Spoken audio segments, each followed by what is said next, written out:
ಅದು ಸಾವಿರಾರು ವರ್ಷಗಳ ಇತಿಹಾಸ ಹೊಂದಿರುವಂತಹ ದೇವಸ್ಥಾನ. ಆ ದೇವಸ್ಥಾನದ ಅಭಿವೃದ್ಧಿಗೆ ರಾಜ್ಯ ಸರ್ಕಾರ ಕೈ ಹಾಕಿ ಈಗ ಅಡಕತ್ತರಿಯಲ್ಲಿ ಸಿಲುಕಿಕೊಂಡಿರುವಂತಹ ಪರಿಸ್ಥಿತಿಯನ್ನು ಎದುರಿಸ್ತಾ ಇದೆ. ಯಾಕಾಗಿ ಅಂಥದ್ದೇನಾಯಿತು? ಬನ್ನಿ ಅದನ್ನೇ ನೋಡ್ಕೊಂಡು ಬರೋಣ. ಉಡುಪಿಯ ಪರ್ಕಳ ದೇವಸ್ಥಾನದ ಬೃಹತ್ ಕೆರೆಗೆ ಸಂಕಷ್ಟ. ಒಂದಲ್ಲ ಎರಡಲ್ಲ 4 ಬಾರಿ ಕುಸಿದ ಕೆರೆ. ಭೂಗರ್ಭ ತಜ್ಞರ ಅಭಿಪ್ರಾಯ ಗಣನೆಗೆ ತೆಗೆದುಕೊಳ್ಳದೆ ಎಡವಟ್ಟು. ಊರಿಗೊಂದು ಸುಂದರ ಶಿವನ ದೇವಸ್ಥಾನ. ದೇವಸ್ಥಾನದ ಮುಂದೊಂದು ಪವಿತ್ರ ಪುಷ್ಕರಣಿ. ವರ್ಷಂಪ್ರತಿ ಸಾವಿರಾರು ಭಕ್ತರ ಭೇಟಿ, ಪೂಜೆ, ಉತ್ಸವ. ದೇಗುಲಗಳ ನಗರಿ ಉಡುಪಿ ಪರ್ಕಳ ಮಹಾಲಿಂಗೇಶ್ವರ ದೇವಸ್ಥಾನದ ದೃಶ್ಯ ಇದು. ಈ ದೇಗುಲಕ್ಕೆ 100 ವರ್ಷಗಳ ಇತಿಹಾಸವಿದೆ. ಹಲವು ಬಾರಿ ಬ್ರಹ್ಮಕಲಶ, ದೇಗುಲದ ಅಭಿವೃದ್ಧಿಗಳು ನಡೆದಿದೆ. ಈ ದೇಗುಲದ ಮುಂದೊಂದು ಸರ್ಕಾರಿ ಜಾಗವಿದೆ. ಅಲ್ಲೊಂದು ಸುಂದರ ಪುಷ್ಕರಣಿ ಇತ್ತು. ಆ ಪುಷ್ಕರಣಿಯನ್ನು ದೊಡ್ಡ ಕೆರೆ ಮಾಡಲು ಸರ್ಕಾರ ಹೊರಟಿತ್ತು. ಕಳೆದ 7-8 ವರ್ಷಗಳಿಂದ 3 ಹಂತದಲ್ಲಿ ಅನುದಾನ ತಂದು ಮಾಡಿದ ಕೆಲಸಗಳೆಲ್ಲ ನೀರಲ್ಲಿ ಹೋಮವಾಗಿದೆ. ಉಡುಪಿ ಜಿಲ್ಲೆಯಲ್ಲಿ ಈ ಬಾರಿ ವಾಡಿಕೆಗಿಂತ ಅತಿ ಹೆಚ್ಚು ಮಳೆಯಾಗಿದೆ. 40% ಮಳೆ ಒಂದೇ ತಿಂಗಳಲ್ಲಿ ಹೆಚ್ಚುವರಿ ಬಿದ್ದಿರೋದ್ರಿಂದ ಒಂದೊಂದೇ ಅನಾಹುತಗಳು ಮತ್ತೆ ದಾಖಲಾಗ್ತಾ ಇದೆ. ನಾವಿವಾಗ ಉಡುಪಿಯ ಪರ್ಕಳದಲ್ಲಿದ್ದೇವೆ.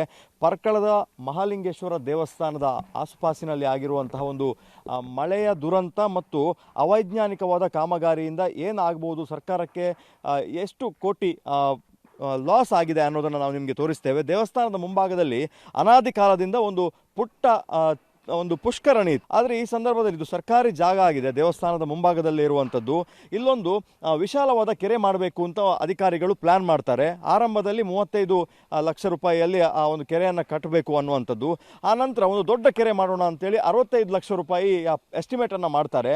60 ಫೀಟ್ನಷ್ಟು ಡೀಪನ್ನು ಕೊರಿತಾ ಹೋಗ್ತಾರೆ. ಇದರಿಂದಾಗಿ ಸುತ್ತಮುತ್ತಲಿನ ಎಲ್ಲ ಜೇಡಿ ಮಣ್ಣು ಬಂದು ಕಳೆದ ಮಳೆಗಾಲದಲ್ಲಿ ನೀರಿನ ಸಮೇತ ಬಂದು ಬಿದ್ದಿದೆ. ಹಾಗಾಗಿ ಸುಮಾರು 3 ಕೋಟಿ ರೂಪಾಯಿ ವೆಚ್ಚದ ಈ ಕೆರೆ ಏನಿದೆ ಇದು ನೀರಿನಲ್ಲಿ ಬಿಟ್ಟಂತಹ ಹೋಮ ಆಗಿದೆ. ಮಳೆಗಾಲ ಬಂದಾಗ ಅಗಾಧ ಪ್ರಮಾಣದಲ್ಲಿ ನೀರು ಕೆರೆಗೆ ಸುರಿದಿದೆ. ಸುತ್ತಮುತ್ತಲಿನ ಮಣ್ಣನ್ನು ಕೊಚ್ಚಿಕೊಂಡು ಬಂದಿದೆ ಮತ್ತು ಕೆರೆಯ ಆಳದಲ್ಲೂ ಕೂಡ ಕುಸಿದಿರುವಂಥದ್ದು. ಹಾಗಾಗಿ ಈ ಥರದ ಸಮಸ್ಯೆ ಎದುರಾಗಿದೆ. ಸುತ್ತಮುತ್ತ ಇರುವಂತಹ ಮನೆಗಳಿಗೆ, ವಸತಿ ಪ್ರದೇಶಗಳಿಗೆ, ಜಮೀನುಗಳಿಗೂ ಕೂಡ ಆತಂಕ. ಯಾಕಂದರೆ ಇಲ್ಲಿ ಮನೆಗಳನ್ನು ಮಾಡ್ಕೊಂಡಿದ್ದಾರೆ.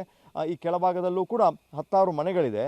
ಈ ನೀರು ಮಳೆಗಾಲದಲ್ಲಿ ಮತ್ತೆ ಅದು ಉಜೆಯಾಗಿ ಕೆಳಭಾಗಕ್ಕೆ ಹರಿತದೆ. ಭೂಮಿ ಹೇಗೆ ವರ್ತಿಸ್ತದೆ ಅನ್ನೋದನ್ನು ಮೊದಲು ಅಧ್ಯಯನ ಮಾಡಬೇಕಿತ್ತು ಅನ್ನೋದನ್ನು ಭೂಗರ್ಭ ಶಾಸ್ತ್ರಜ್ಞರು ಕೂಡ ಹೇಳ್ತಾ ಇದ್ದಾರೆ. 3 ಕೋಟಿ ರೂಪಾಯಿ ಲಾಸ್ ಆಗುವ ಜೊತೆಗೆ ಆರಂಭದಲ್ಲಿ ಇದ್ದಂಥ ಒಂದು ಪುಷ್ಕರಣಿ ಕೂಡ ಹಾಳಾಗಿದೆ. ಮುಂದೆ ಏನು ಮಾಡಬೇಕು ಅನ್ನೋದನ್ನು ತಜ್ಞರ ಬಳಿ ಕೇಳಿದಂಥ ಸಂದರ್ಭದಲ್ಲಿ ಸದ್ಯಕ್ಕೆ ಕಾದು ನೋಡಬೇಕು, ಇನ್ನೆಷ್ಟು ಕುಸಿತದೆ ಅನ್ನುವಂಥದ್ದು ಕೂಡ ಕಾದು ನೋಡಬೇಕಾದಂಥ ಪರಿಸ್ಥಿತಿ ಎದುರಾಗಿದೆ. 35 ಲಕ್ಷವೂ ಆಯ್ತು, 65 ಲಕ್ಷವೂ ಆಯ್ತು. ಇದೀಗ 2.5 ಕೋಟಿ ರೂಪಾಯಿ ವೆಚ್ಚದಲ್ಲಿ ಕೆರೆಯನ್ನು ಸುಂದರಗೊಳಿಸುವ ಪ್ರಯತ್ನ ಚಾಲ್ತಿಯಲ್ಲಿದೆ. ಮಣಿಪಾಲದ ಸುತ್ತಮುತ್ತ ಬೆಟ್ಟಗುಡ್ಡಗಳು ಜೇಡಿ ಮಣ್ಣಿನಿಂದ ಆವೃತವಾಗಿರೋದ್ರಿಂದ ಇಲ್ಲಿ ಯಾವುದೇ ಕಾಮಗಾರಿಯನ್ನ ಮಾಡುವಾಗ ಕೆಲ ನಿಯಮಗಳನ್ನ ಕಡ್ಡಾಯವಾಗಿ ಪಾಲನೆ ಮಾಡಬೇಕಾಗುತ್ತೆ. ಮಳೆಗಾಲದಲ್ಲಿ ಹಿಗ್ಗುವ, ಬೇಸಿಗೆಯಲ್ಲಿ ಕುಗ್ಗುವ ಜೇಡಿ ಮಣ್ಣು ಗುಡ್ಡದ ಬುಡದಲ್ಲಿ ಈ ಮಟ್ಟಿಗೆ ಕೆರೆ ಅಭಿವೃದ್ಧಿ ಮಾಡಿದ್ದು ಸರಿಯಲ್ಲ. ಬೃಹತ್ ಪುಷ್ಕರಣಿಯ ಕಾಮಗಾರಿ ಅಲ್ಲಲ್ಲಿ ಕುಸಿದು ಬೀಳ್ತಿದೆ. ಕೋಟ್ಯಾಂತರ ರೂಪಾಯಿ ವೆಚ್ಚದ ಕಾಮಗಾರಿ ನೀರು ಪಾಲಾಗಿದೆ. 4-5 ಬಾರಿ ಕಲ್ಲುಗಳನ್ನು ಕಟ್ಟಿ ಜೋಡಿಸಲು ಮಾಡಿದ ಪ್ರಯತ್ನ ಕೈಗೂಡಿಲ್ಲ. ಭೂಗರ್ಭ ತಜ್ಞರ ಅಭಿಪ್ರಾಯ ಪಡೆಯದೆ ಮನಸೋ ಇಚ್ಛೆ ಕಾಮಗಾರಿ ನಡೆಸಿದ್ದೇ ಈ ಪರಿಸ್ಥಿತಿಗೆ ಕಾರಣ ಎನ್ನಲಾಗಿದೆ. ಇಲ್ಲಿ ನಮ್ಮ ಪರ್ಕಳದ ದೇವಸ್ಥಾನದ ಕೆರೆ ಬಹುಶಃ ವಿನ್ಯಾಸದಲ್ಲಿ ಕೂಡ ಬದಲಾವಣೆ ಮಾಡಿದ್ದಾರೆ. ಮಣ್ಣು ಪರೀಕ್ಷೆ ಮಾಡದೆ ಕೂಡ ಅದನ್ನು ಕಾಮಗಾರಿ ಕೈಗೆತ್ತಿಕೊಳ್ಬೇಕು, ಇಷ್ಟು ದೊಡ್ಡ ಪ್ರಮಾಣದಲ್ಲಿ ಮಾಡಿದ್ದಾರೆ. ಬಹುಶಃ ಪ್ರಮೋದ್ ಮಧ್ವರಾಜ್ ಅವರು ಸಚಿವರಿದ್ದಾಗ ಇದೊಂದು 60 ಲಕ್ಷ ಮೊದಲ ಬಜೆಟಲ್ಲಿ ಮಾಡಿದ್ದಾರೆ. ಸೊ ಅಲ್ಲಿಂದ ಇಲ್ಲಿ ತನಕ ಕಾಮಗಾರಿ ಮಾಡ್ತಾ ಕುಂಟುತ್ತಾ ಅಂತ ಬೀಳ್ತಾ ಇತ್ತು. ಕೆರೆಯ ವಿನ್ಯಾಸ ಬದಲಾವಣೆ ಆದರೂ ಬಿತ್ತು.